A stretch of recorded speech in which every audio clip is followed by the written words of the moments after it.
Communiqué numéro 007/2017 du 13 mars 2017. Le parti syndicat et son président national, M. James Nzinga Kembo, considérant que le maintien inconstitutionnel de M. Joseph Kabila au pouvoir par la force, au-delà du 20 décembre 2016, constitue un coup d'État ayant renversé la Constitution du 18 février 2006 afin de permettre au précité de succéder à son propre règne à la tête de l'État.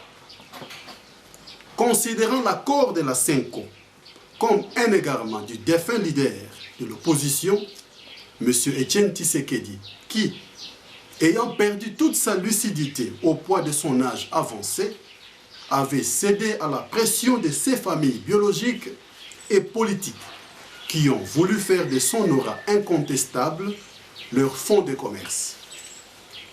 Étant donné qu'en accordant à M. Joseph Kabila le dépassement du délai constitutionnel au moment où le peuple manifestait déjà pour réclamer son départ de la tête de l'État, les signataires de l'accord du Kantiachi, le rassemblement, le Front pour le respect de la Constitution, ainsi que les prêtres de la CENCO, ont accompagné le coup d'État de M. Joseph Kabila du 20 décembre 2016.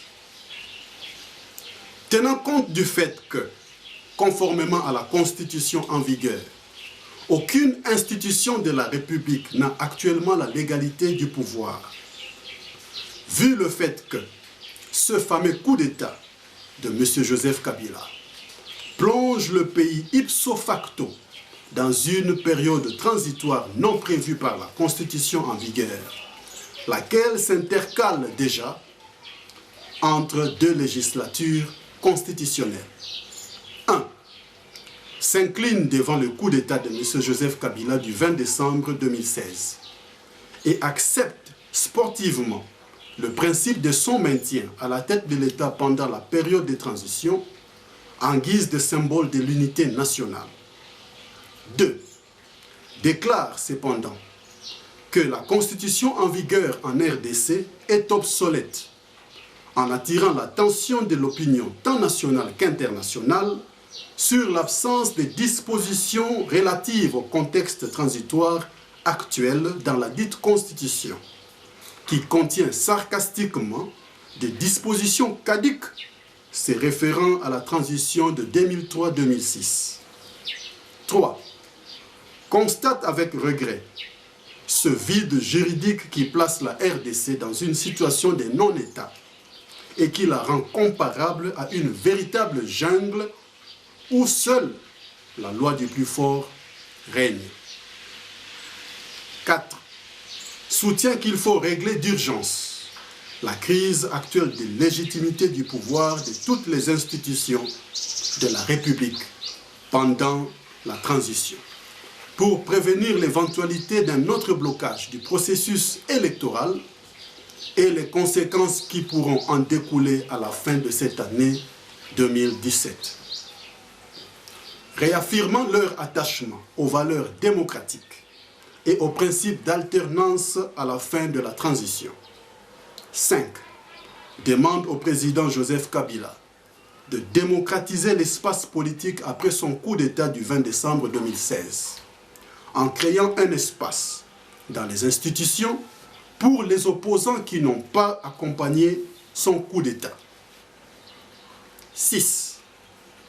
Rejette l'idée d'un référendum sur base d'une constitution obsolète déjà renversée et s'oppose à toute tentative de substituer à la constitution en vigueur l'accord bidon de la CENCO qui n'engage que ses signataires sans scrupules et qui risque d'enfoncer le pays dans le marasme le plus total. 7. Insiste sur la nécessité de doter la RDC d'une constitution de transition adaptée au contexte actuel.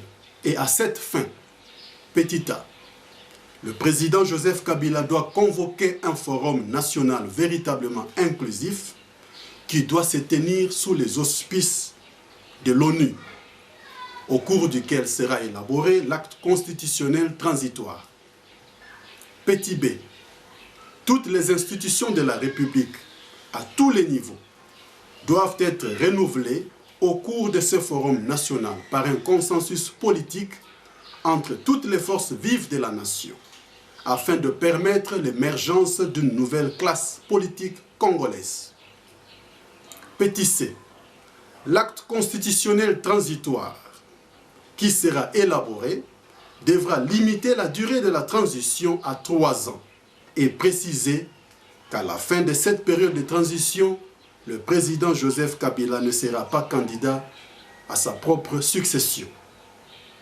8. Invite toutes les forces vives de la nation congolaise, la MONUSCO ainsi que l'ensemble de la communauté internationale, d'appuyer leur démarche pour remettre la RDC sur les sentiers de la démocratie. Faite à Kinshasa le 13 mars 2017. Pour la commission politique, James Nzinga Kembo, président confédéral.